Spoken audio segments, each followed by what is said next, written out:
Hi, this is Nikia Whitaker-Woody, event coordinator for the VA World Conference, and welcome to our virtual reality interview series. This week, I had the joy and pleasure of interviewing a dear friend, Miss Yolanda Brown, Copyright Brown.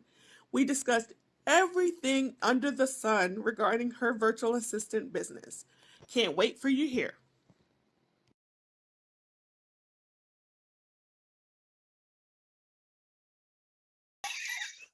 Okay, welcome to 2022 virtual reality interviews. And today I have the pleasure of having Miss Yolanda Copyright Brown with me. She is such an awesome person, and I want you guys to get to know her better. And so, Miss Yolanda, tell me all about you. What is the name of your business? Although I just said it, and what do you offer? All right. Hi, everyone. I'm Yolanda Brown. I'm the CEO and founder of Copyright Brown. I'm located in Southwestern Ohio. I'm a Buckeye, born and bred. And what I do simply is I do content writing, editing, research, and a select set of administrative skills and services for creatives and entrepreneurs. So I do a little bit of coaching, well, more consulting around your brand messaging. So I work with people around their strategy, their organization, and their clarity about what they want to say about their business, who they want to talk to, and what kind of relationships they want to build just by using sentences. Because so often we know about our business, we know what we're passionate about, but sometimes we fumble in how to put that in writing. So I got the nouns and the verbs and the adverbs, and I'll arrange everything for you, and you'll be shining. Because what I'm interested in is keeping you in a soaring position, because when something is in motion, it's hard to stop it. So Copyright Brown is to help you keep soaring. Yes, I had a meeting yesterday, and this guy asked me about the conference, and he was like, I know you know the answer, it's in your head, but can you tell it to me in 10 seconds? And I was like, no. Nope. Like, but you know the answer, so you have to learn to articulate what you want to say so that you can get your message done, because you only have a certain amount of seconds before the person tunes you out. So your services are definitely needed, and I plan to be procuring those services later, but Super duper.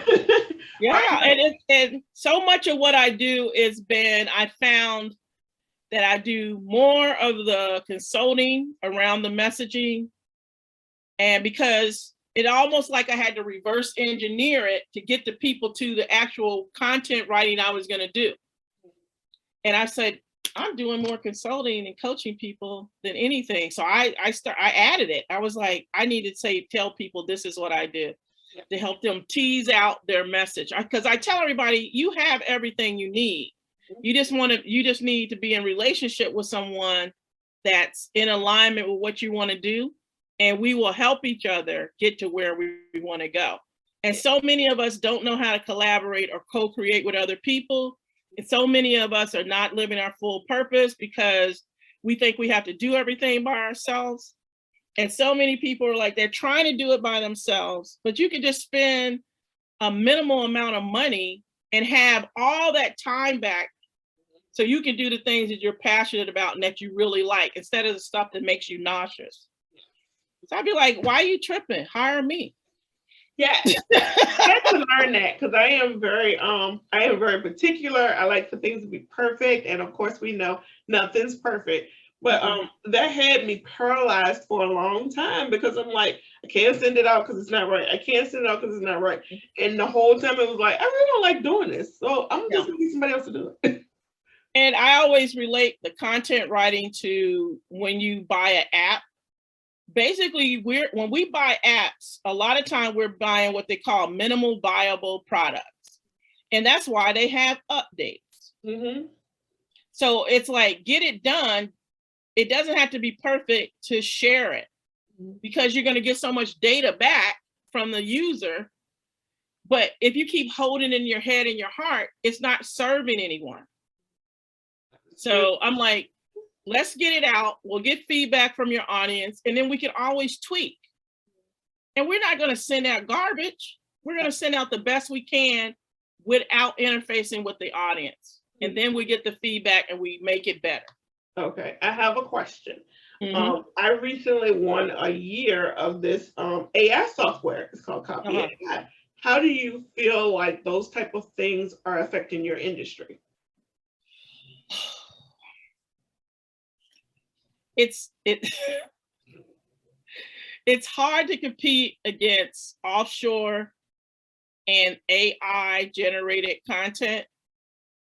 But the thing that people really resonate with me and other providers and virtual assistants is it's a human to human interaction.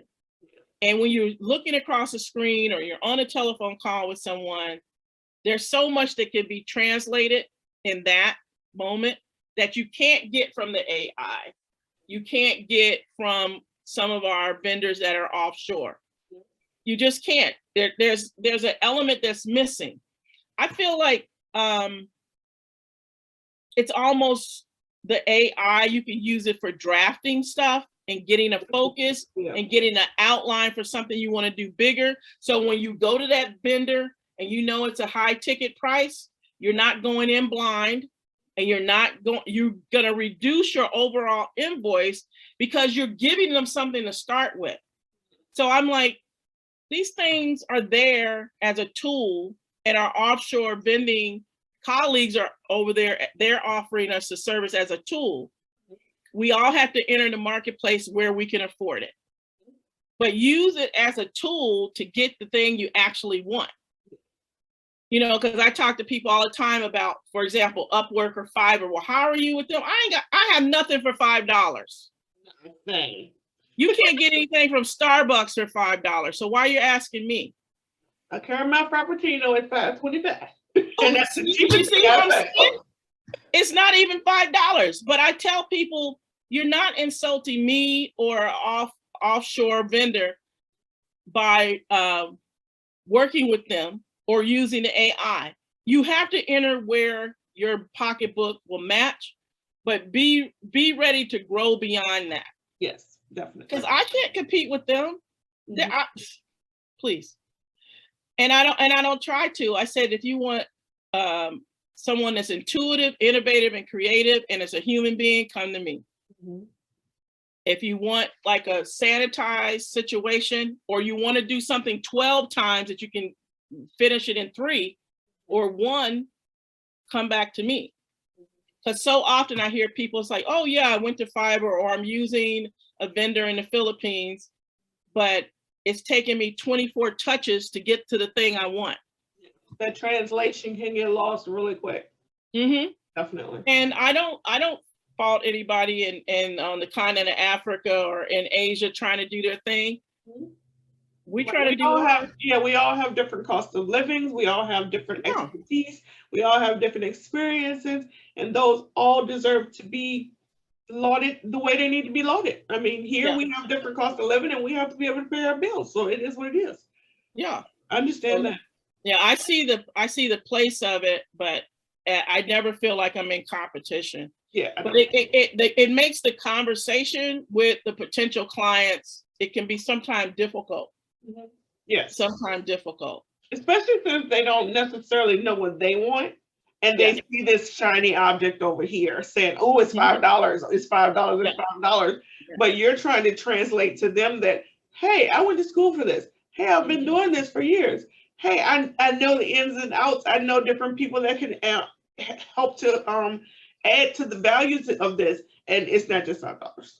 You know, all of that didn't cost me $5. Yeah, and then that ends up, your discovery call ends up being an hour because you're trying to do that. So that's another thing I think with vendors on this side is, because we do this, we know how to do that discovery session. So it's a value added for the potential customer, and it doesn't take a lot of time for us, so we can serve more people. Right. Question: how did you decide to become a virtual service professional? Well, one of the things I did, I kept seeing when I would write for people or edit something, I kept seeing that they had other needs. Mhm. And I was like, well, where do people go to get this kind of thing? And I happened upon in my search virtual assistant services, and then I joined a couple Facebook groups, and then I started learning more. I still like I'm miles away from where I want to be and what I know, but one of the things I'm telling people all the time is get a bio written and get a virtual assistant. You're doing too much. And that there is a virtual assistant at every price point your budget is fit for. That is true. I said, no matter where you are, there's a virtual assistant that you can afford. And you should look at every quarter, what can I offload to a virtual assistant so I don't have to do that anymore?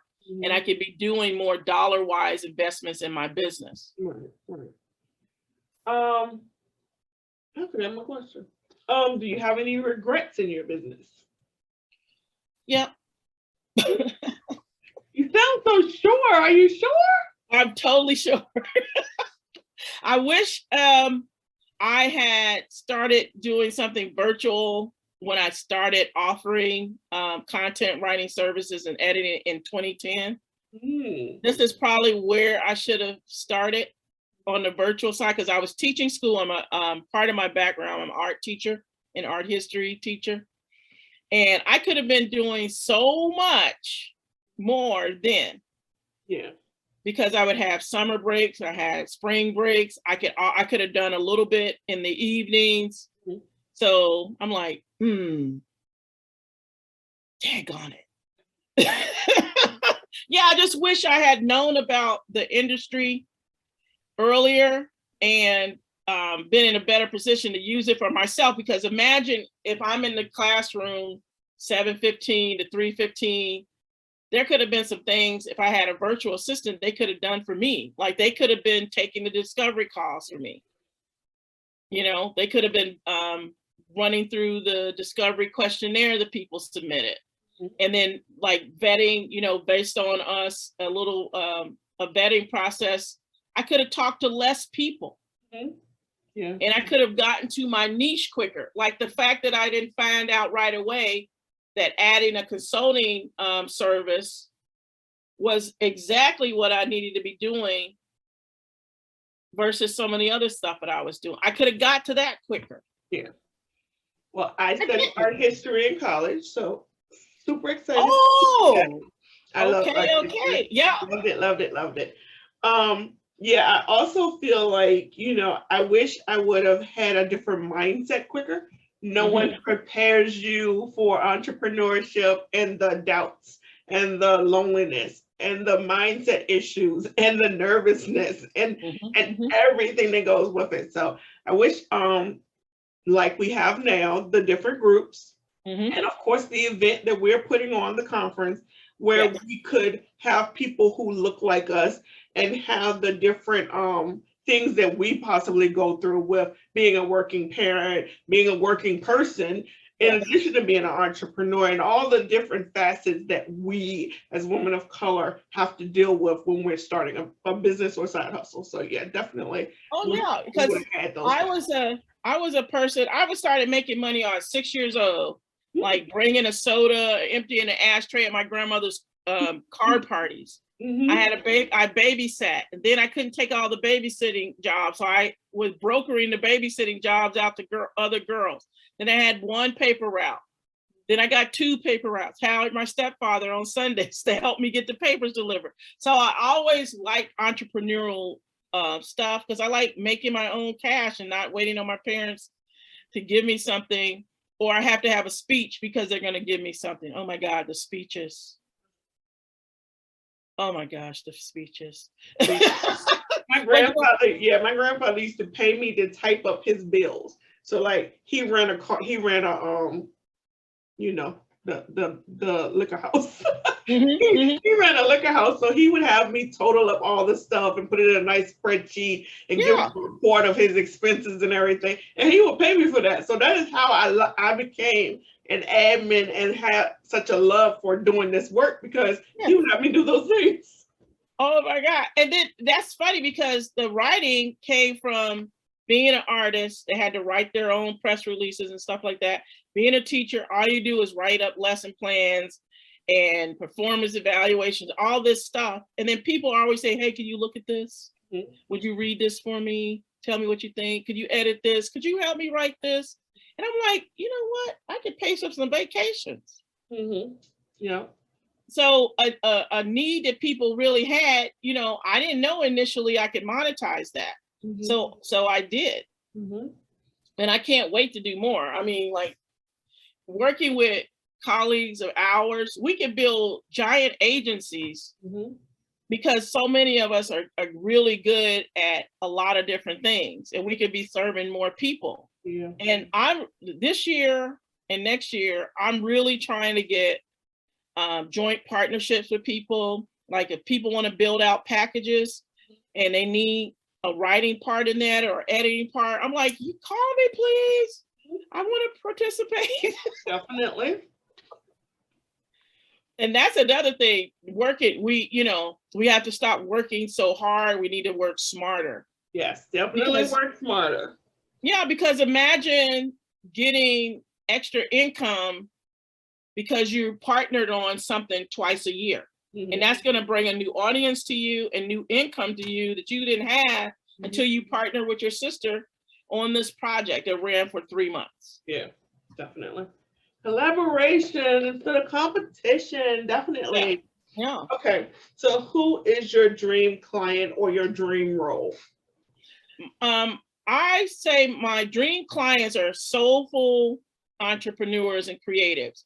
And what I mean by that is people that are trying to do transformational work instead of transactional work. Yes. Some people are just doing stuff that's a one-off, and they go on to the next group and they serve their product and service to the next group, and then they move off from that. But I'm really interested in people who are trying to elevate our human experience, our quality of life. Definitely. So I really like anybody in health and wellness, anybody doing mental health stuff, barbers, hairstylists, estheticians, nail techs, massage therapists, business coaches, career coaches, photographers, graphic designers. Those are my people. Cool. Yep. I have a dream role yet. I think the conference is turning into my dream role because you're rocking this conference. I am learning so much and I'm meeting so many people, and it's just opening up a different world for me. Like, yes. I never wanted to be an entrepreneur. I really loved my career, but when the kid was gone, it's like, what am I gonna do all day? Because I'm used to, it's track practice and it's a track meet and it's I'm used to all of that. So it was like, what am I gonna do now? So I mean, that's why I decided to open my business. So it's really interesting that in just a short period of time, I have become more knowledgeable and more encouraged to do more and help more. Yes. So I love that. Okay, what is one thing in your business that you did not expect? Hard-headed grown-ups. There are hard-headed grown-ups. Yeah, I didn't. I have often been surprised that people that come to me for a service aren't willing to take the advice and instruction I'm giving them so they can get the thing they want. For example, I am doing I'm writing a vita for a guy he's applying for his first higher education job. And I've written his resumes and I've written his artist statement. He's a visual artist too. So I've done his resumes and his artist statements two different times in the last 5 years. And he has to write these other 2 statements for this job. So 3 weeks ago, I said, send me, I said, I can do the vita for you and I can edit those 2 statements because he said he wanted to write them himself. I said, okay. So for 3 weeks, I've been waiting for him to send the statements. I said, I need to see the statements to give you a quote. I'll give you a whole package that includes everything. So why is it the 25th of February and I still don't have his stuff? But he's telling me he needed to get it all done in 2 weeks. No, you didn't, because you haven't sent me what we agreed upon you would send me. And so he actually he got an appointment. I created an appointment for him. and everything. Went down through it, sent him a summary of the meeting after we closed out the meeting. Do I have what I need? No. So he doesn't have a quote. Yeah. And I'm like, oh, I thought you needed it for 2 weeks. 2 weeks are up, buddy. Yeah. And I'm like, are you serious or are you not serious? Yeah. And I used to take it to heart. Mm-hmm. And I used to chase behind folk. Mm-hmm. Hey, I want to help you. You said you needed it. No, I don't do that anymore. I'm on to the next thing. That's right. I know. I think one of my major things was I am a person who is spoiled, and I will say that to the heels. I am spoiled. I am bougie. I am. I can't understand how you want something but don't want to pay for it. Right. That You don't really want it. You know, if I want something, I see the value in paying for what I want because I know it's going to be the way I want, the quality I want, and it's going to make me happy. So I don't understand why people will look at your website and your website says what your starting price is. Yeah. And they will book a meeting and they will fill out your discovery form, which also says what your starting price is. And then they get in the meeting and be like, well, my budget is below the starting price. It's like, did you waste my time? Why are you in this meeting? It's like, I don't understand.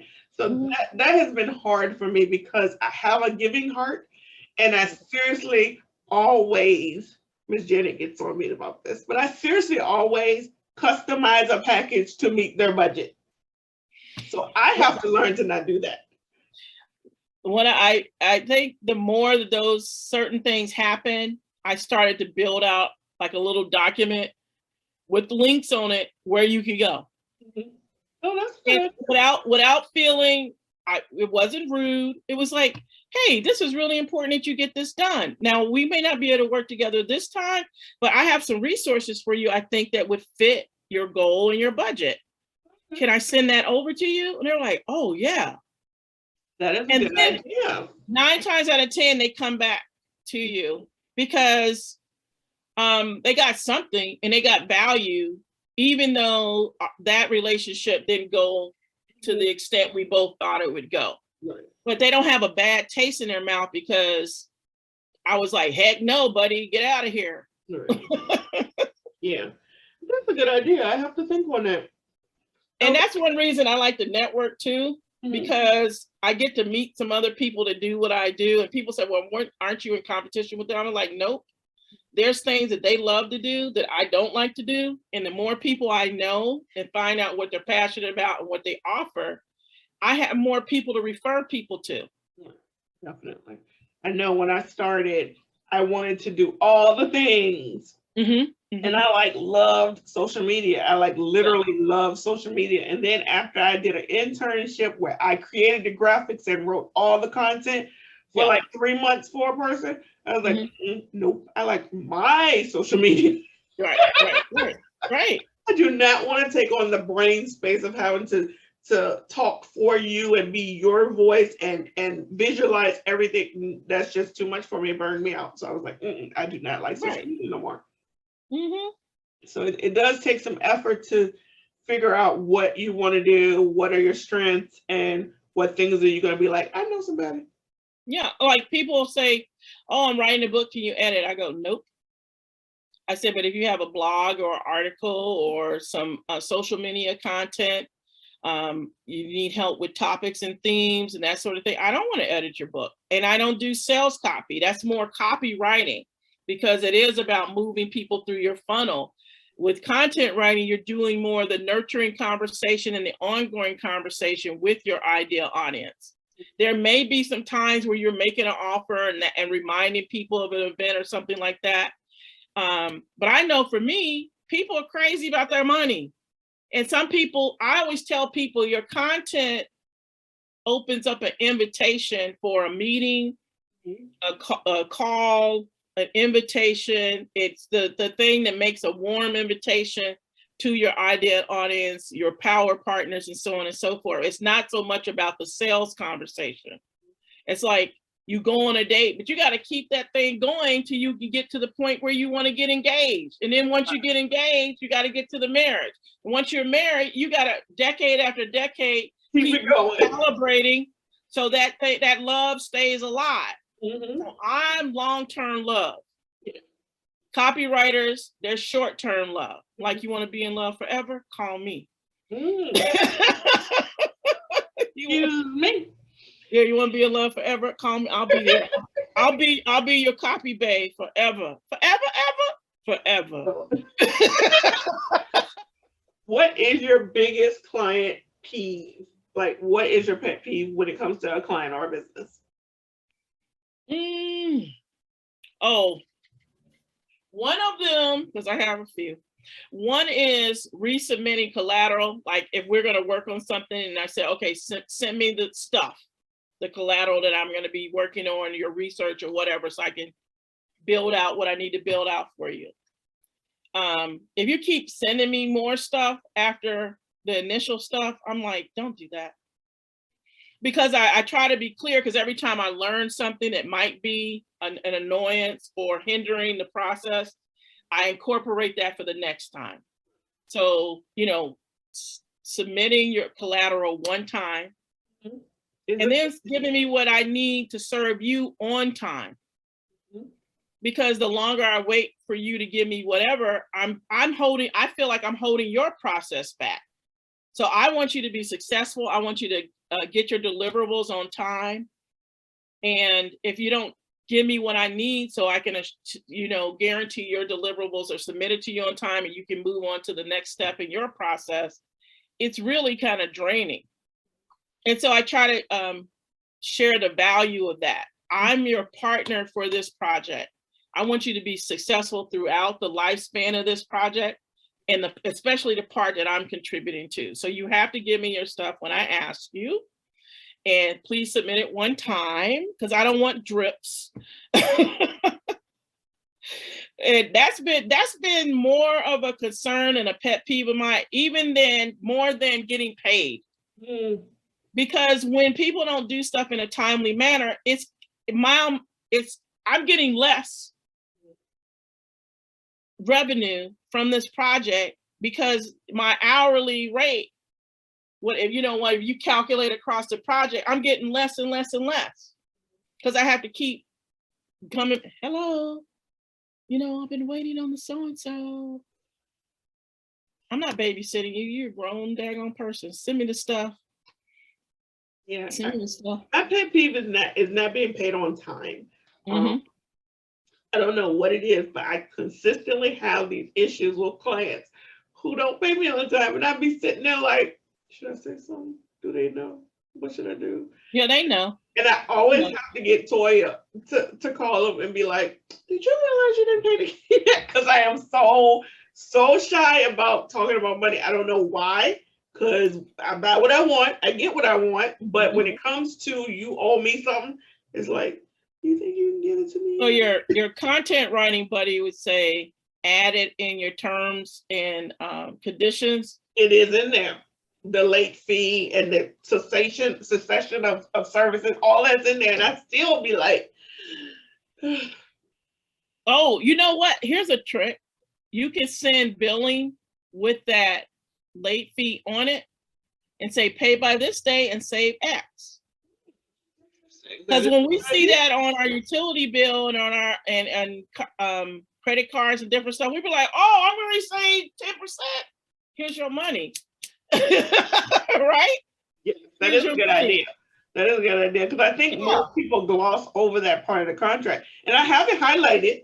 If you don't pay me by a certain date, I'm going to stop working within 2 days of that date. And, if you don't pay me after a week, then there's a 20% late charge, and, all of those things. And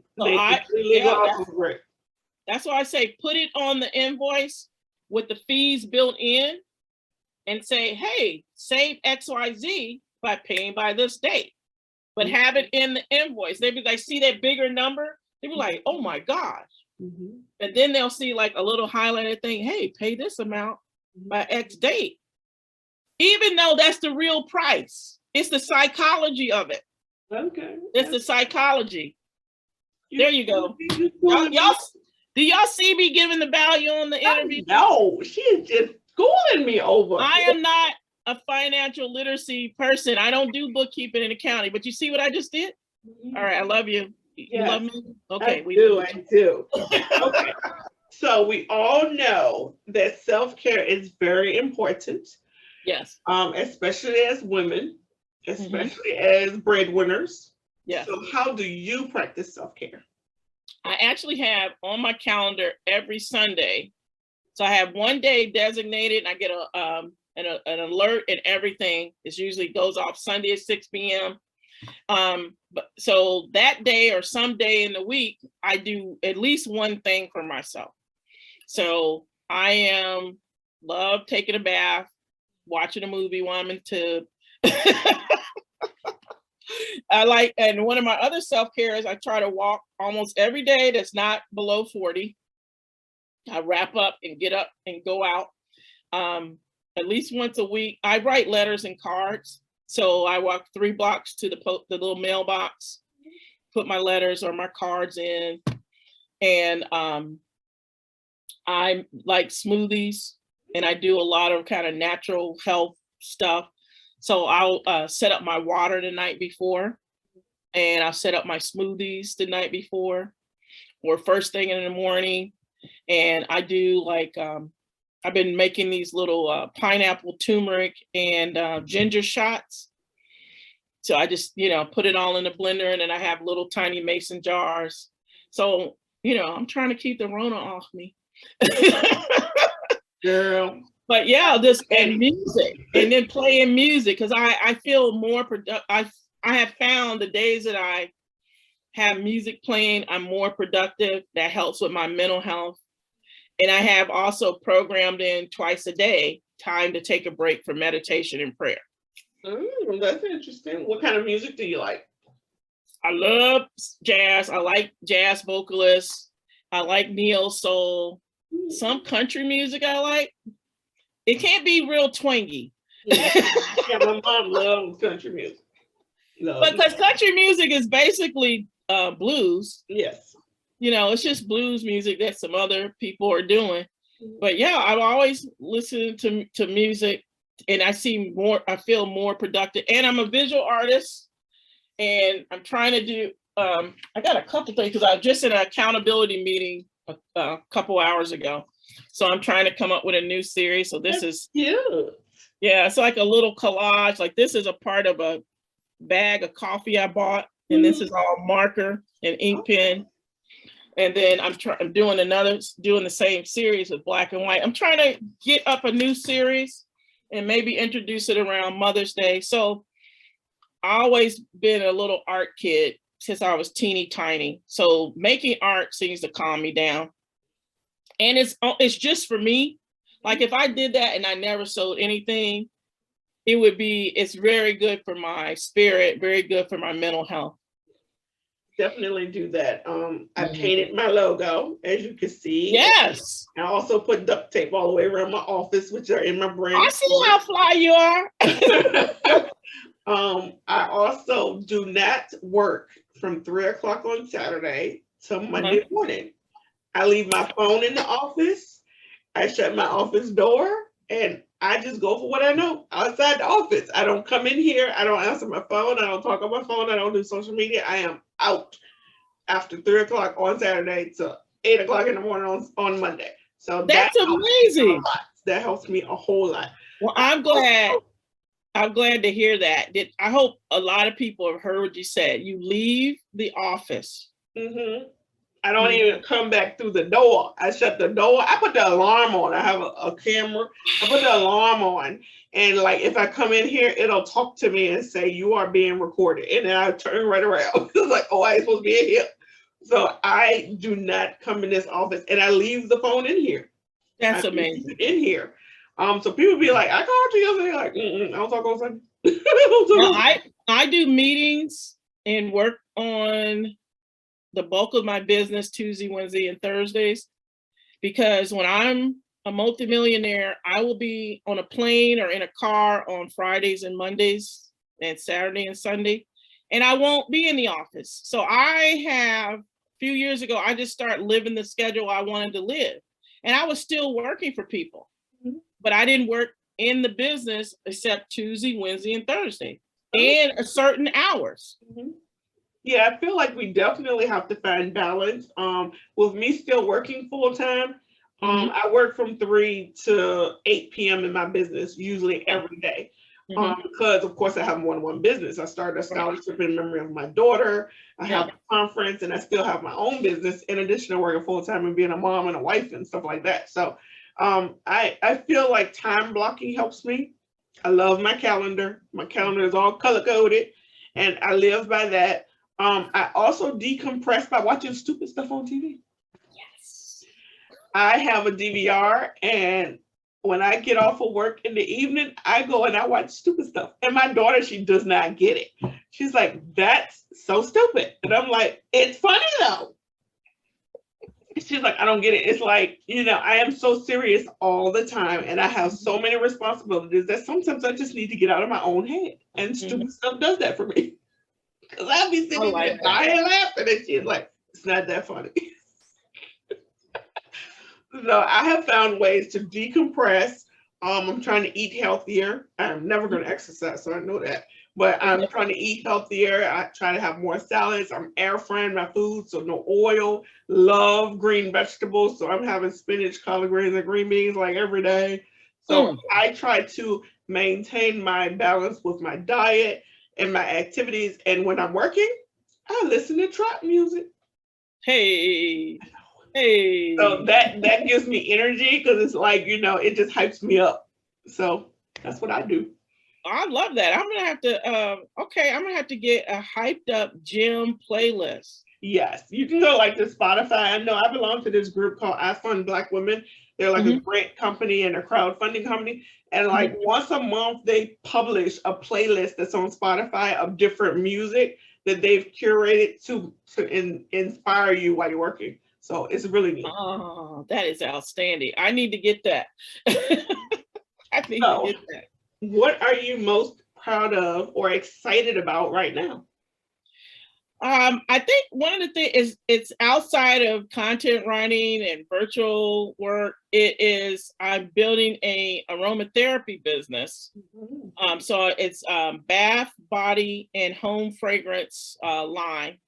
And we had like a little beta test over the holidays, and it did pretty good. So I'm recalibrating on that. Right now, I'm looking for new production partners and fulfillment partners, and that's another learning curve. Yeah, definitely. That's a total another learning curve that I have to go through. So I'm taking my bumps and bruises from that. But that is it's exciting, and I'm proud of that because it's way out of my wheelhouse. I've been an educator and a visual artist and an entrepreneur in as far as content and editing and research. I love researching, finding the answer to stuff.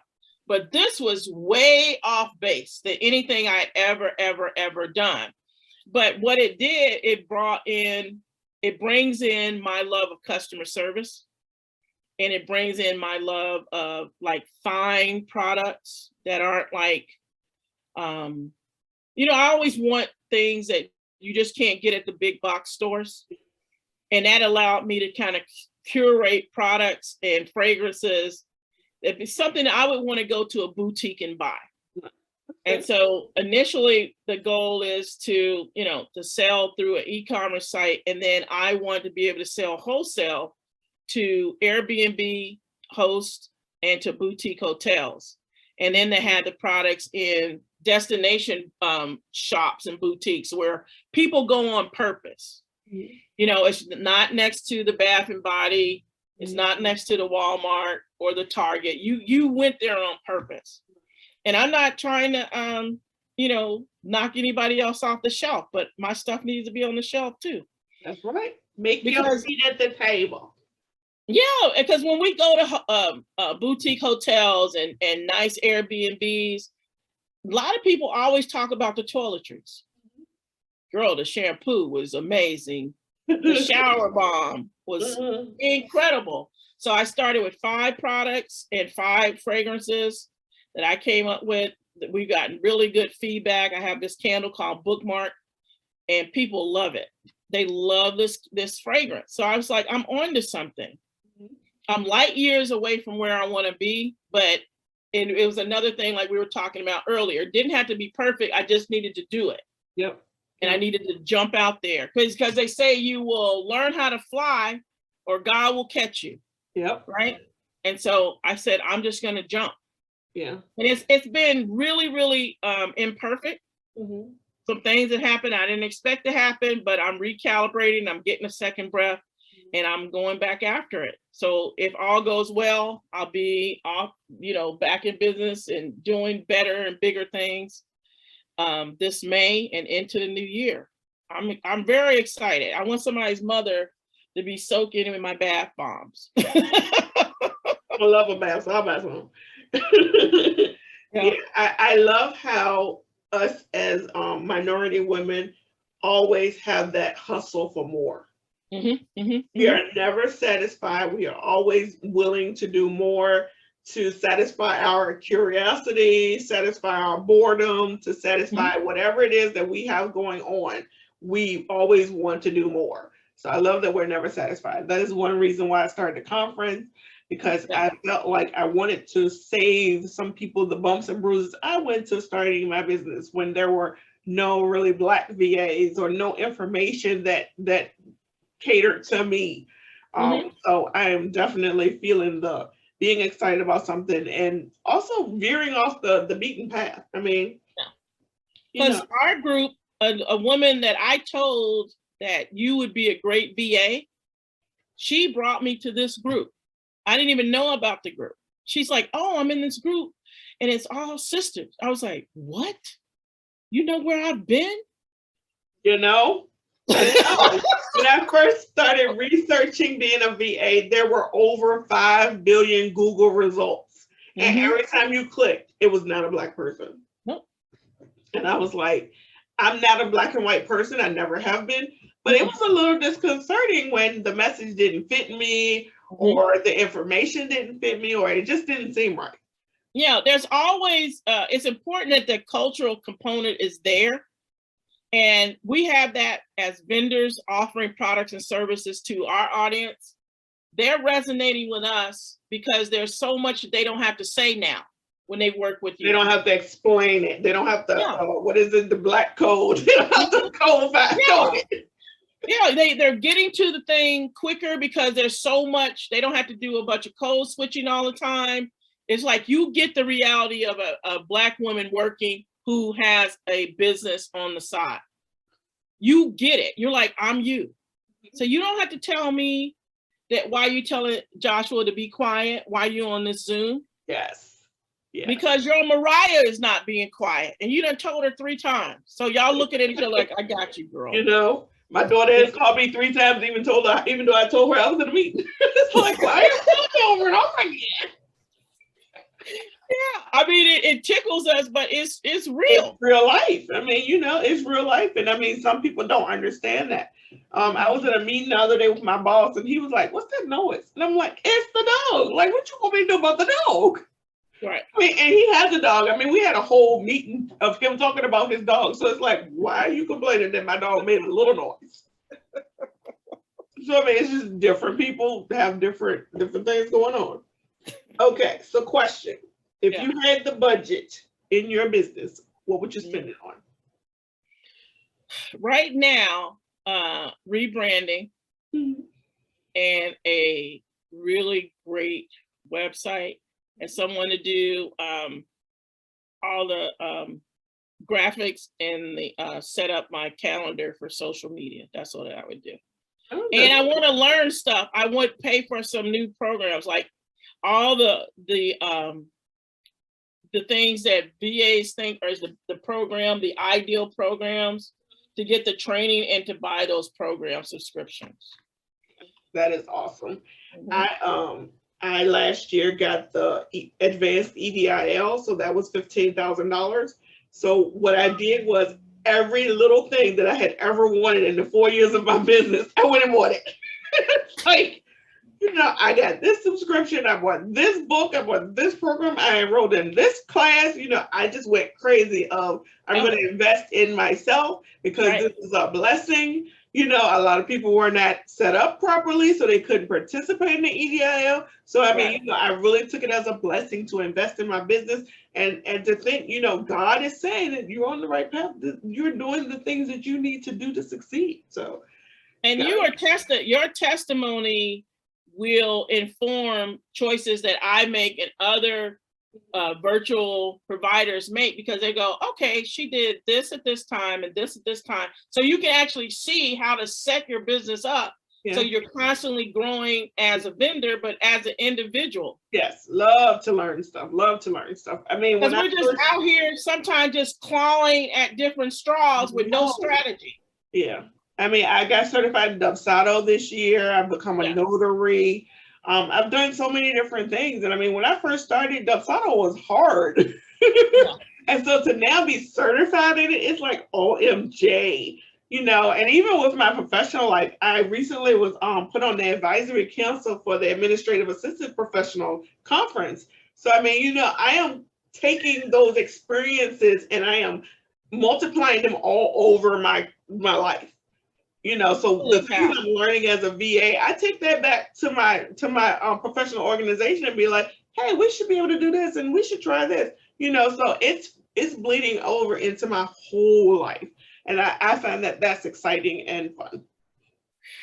Oh my gosh! And you inspired me to look into becoming a notary. So I'm looking at becoming a notary in Ohio and in Maryland. Yes, I am an electronic notary. I'm like, not to go nowhere. Oh, okay. So I didn't even know that's what I want to be. I'm an electronic notary. Yes. Okay, I'm gonna be an electronic notary. Yeah, okay, I can do it. Because I had 3 key areas I'm working with my accountability partner on. So I'm going to add electronic notary to that. Because that way you don't have to go out. And so you can do like loan signing virtually.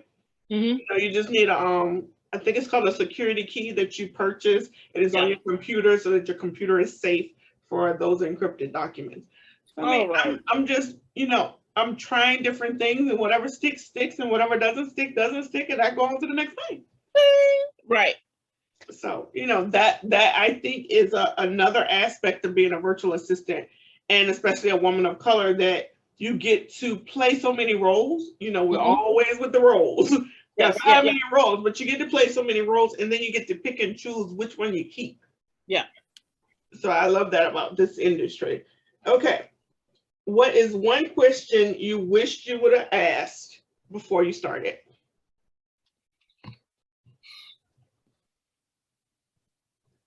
One question I wish I would have asked before I started. One would be how to pick your niche and where do I go to find those customers?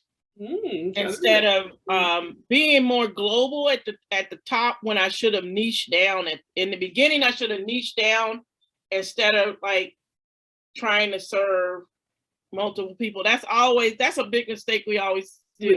So I tell people I'm not Walmart. I'm a boutique that you have to get buzzed into. I don't want to serve everybody. Right. And I think I really know that I could have used some coaching around that. How to pick a niche, how to serve that niche, and how to be an expert in that industry so I can interact with different people in that. So say if I just want to write for health and wellness people or massage therapists or something like that, I should have been starting in that, networking in those areas. Right. Yeah, I think a lot of people don't realize that you do have to network. They think that the family and the friends is going to support them to sustain their business. And it's like, no, they're not. No, stop thinking about that. Post. That's probably the first thing we need to tell people. Stop thinking your family and friends are going to do anything. They're not. They're not your customer. They're not your customer. Yep. Ever. They are gravy. They're not meat. Right. They are gravy. Because my mother shares everything I put out there. But you know, everybody else, and I mean, I have a huge family. No, they don't. Yeah. But they can always call you and say, can you do this? And they can always call you and say, can I borrow $20? But no, they're not going to support the business. Because I have friends that make things and stuff, and they go, they've had their cousins and brothers and sisters go buy something from a whole nother company and they selling the same product. Mm-hmm. And it feels like a slap in the face. I said, no, just stop taking it to heart, because culturally, sometimes we don't have the same mindset around entrepreneurship. We have been nurtured to be consumers. That is true.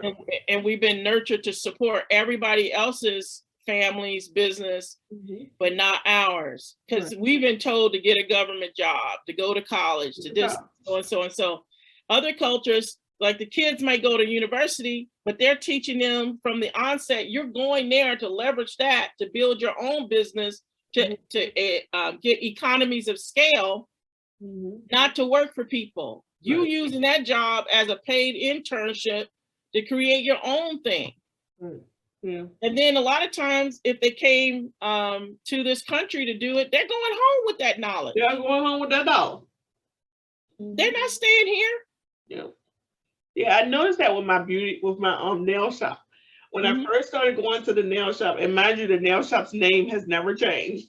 Right. But I have seen the owners turn over, and it's the same family.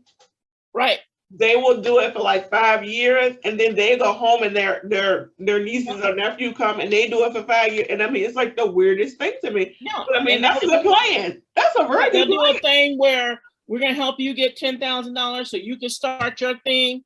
We're gonna work in your business to help you for X amount of time. Then we get our money, and then we go do our thing. Some cultures they wouldn't put 10 cents together to leave a tip on the table. And I'm like, these other families, they're going to live together for a finite amount of time. They're going to support each other in their business for a finite amount of time. So everyone that's lifted, the next one is lifted behind that, instead of competition. We I don't know when we're going to get it, but I think more and more people are understanding that we get lifted by collaborating and co-creating and supporting one another.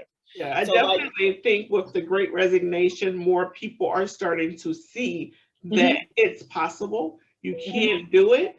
And two, more people are starting to support us in doing it. Right.